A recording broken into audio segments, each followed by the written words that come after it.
नमस्कार, मी शकुंतला खटावकर, अर्जुन अवॉर्डी कबड्डी, भारतातील पहिली महिला खेळाडू तसेच महाराष्ट्र शासनाचा शिवछत्रपती जीवन गौरव पुरस्कार प्राप्त करणारी ही मी पहिली महिला।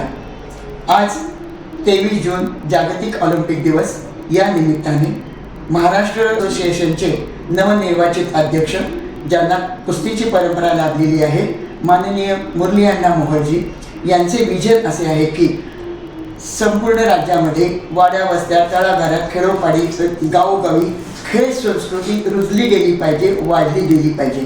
त्यायोगे राज्यामध्ये राष्ट्रीय आंतरराष्ट्रीय ऑलिम्पिक दर्जाचे खेळाडू घडले जातील। यासाठी आपण प्रयत्नशील राहूयात असा वसा घेऊन खेळाडू, क्रीडा संघटक, क्रीडाप्रेमी नागरिक या सर्वांना आज 23 जून जागतिक ऑलिम्पिक दिवसाच्या मी आपणास शुभेच्छा देते। धन्यवाद।